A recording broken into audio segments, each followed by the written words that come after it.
friends, welcome to Remodel Minority. I'm Risha. Hi, I'm Jalyn. I'm Ondrea. And I'm Cindy. And welcome back to our channels, ladies. Our first episode is about Asian discrimination in the US film industry on screen and behind the scenes. The first wave of Chinese immigrants came to the United States in the mid-1800s, also known as Yellow Pearl. They were forced to work dangerous and lowly paid jobs, hence the ideology that stemmed that they were submissive. Then, in 1924, due to the Chinese Exclusion Act, many interracial marriages occurred. So imagine how white society took to that. But I digress.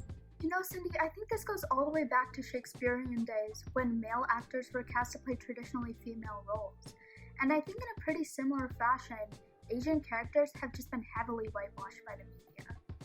Imagine Dwayne "The Rock" Johnson playing Juliet, but whitewashing. Tell me more. Yeah, so in the 60s and 70s, it was super common to cast white actors in traditionally Asian roles. A lot of the time, it was done to resonate with white audiences because of their internal biases and privileged experiences. And a lot of the time today, we hear the phrase, diversity pays, but realistically, during the 30s and well into the late 70s, that couldn't have been more wrong. Whitewashing characters and storylines, in my opinion, became a way for white audiences to become more comfortable to see what would have been a traditionally Asian experience on screen. Wow, imagine reversing that type of society. It must have been so damaging to Asian representation that we still see it in society and films today. Yes, definitely, Cindy. Some of the top examples that come to my mind range from the 1940s all the way to 2017. In 1944, we saw Katharine Hepburn portray Jade Tan in Dragon Seed. Using yellowface, the crew changed Hepburn's appearance of a white woman to portray an Asian woman with small eyes and short black hair.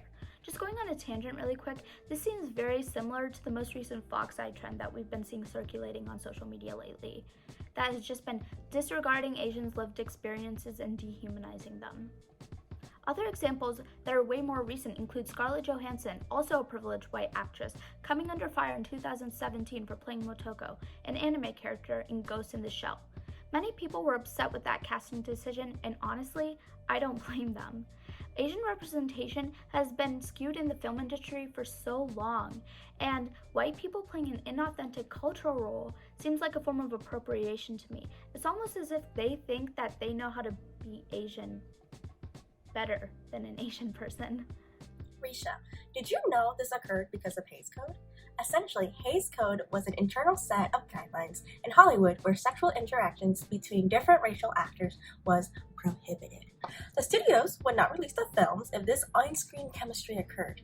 Hence, since white actors usually played the lead, casting an Asian actor was out of question. It could not happen because of Haze Code. So let's think about this. Studios resorted to using yellowface, brownface because of guidelines they set themselves to please the white audience.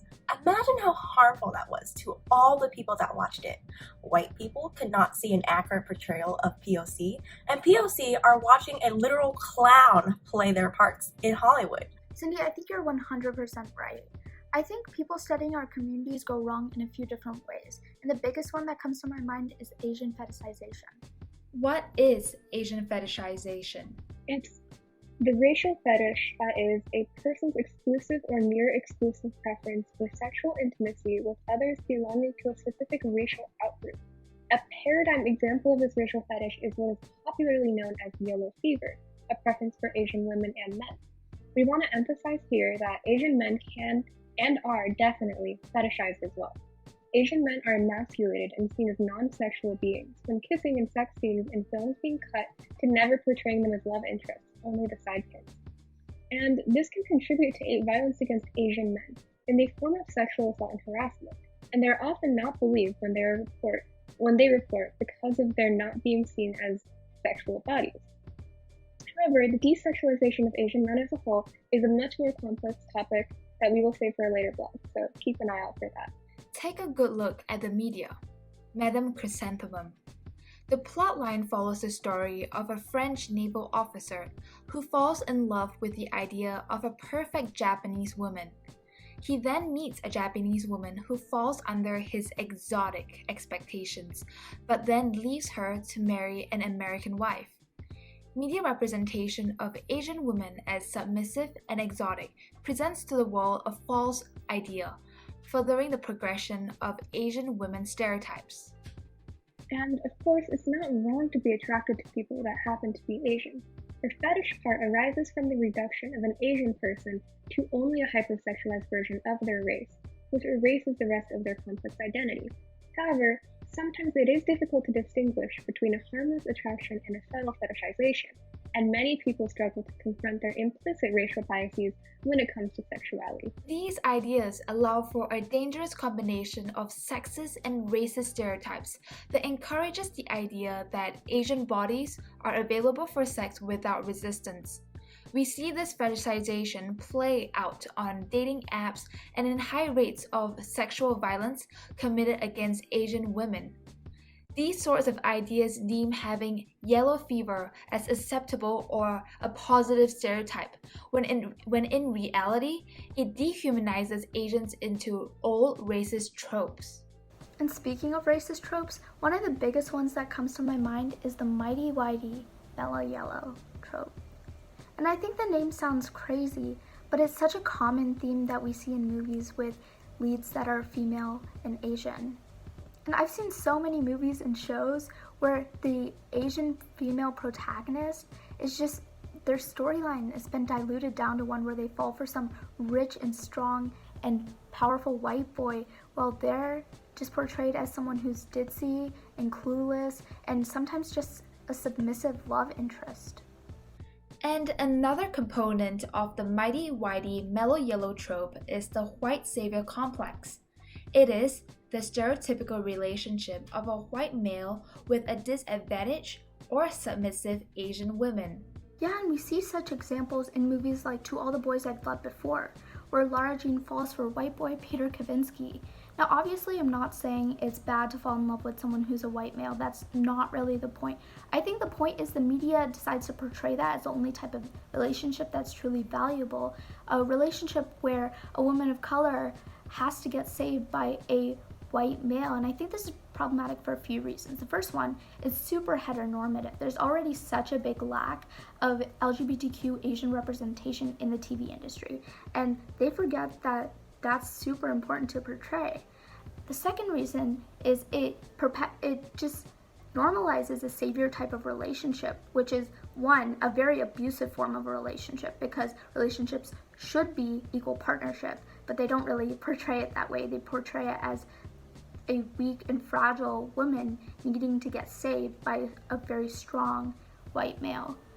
And I think that's really harmful. And the third reason is I think the media conveniently decides to forget that women of color build amazing communities around themselves to help lift them up and get them through any trouble. And oftentimes those communities are the best ones that we can create for ourselves. And those can be even more fulfilling than a partner relationship that we may have.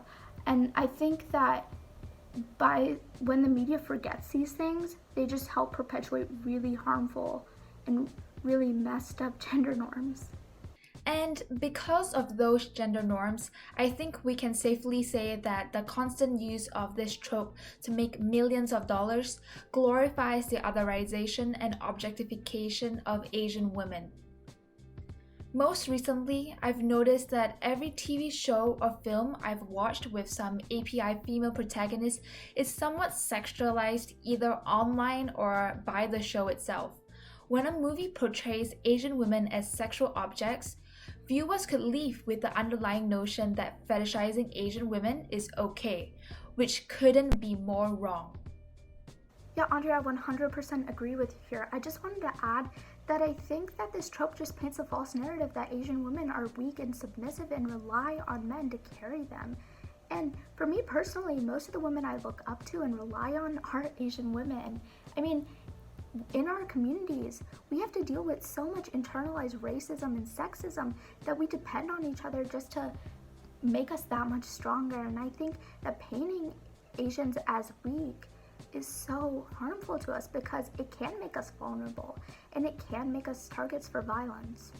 Yeah, I also think that not only are Asian women victimized, but when these attitudes are so heavily broadcasted, Asian women can actually start to internalize that the world will work against them and that they would be unable to recognize signs of toxicity or abuse in relationships.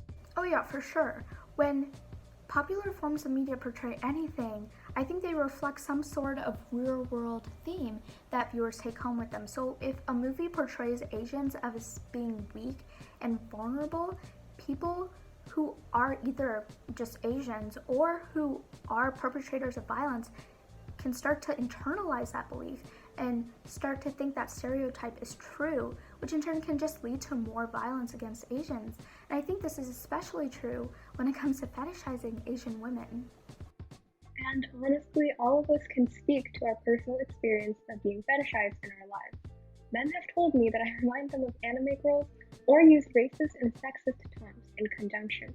So it is important to understand the intersection of race and gender as it relates to fetishization and realize that we're all complicit in it, from wearing culturally appropriating Halloween costumes to promoting skin whitening creams. Jalyn, I completely relate to your experiences, and I am often to be assumed to be Chinese or Japanese or Korean just because the first impression of me, I don't look like a white person to them. And many people like the idea of dating an exotic girl because we are portrayed in Hollywood to be innocent and submissive. And they like the idea of saving us from our oppressive culture when they don't realize that they play into that culture as well. So, what can we do to prevent the fetishization of Asians? Most importantly, it all boils down to shifting the perspective of the people, both Hollywood filmmakers and society as a whole.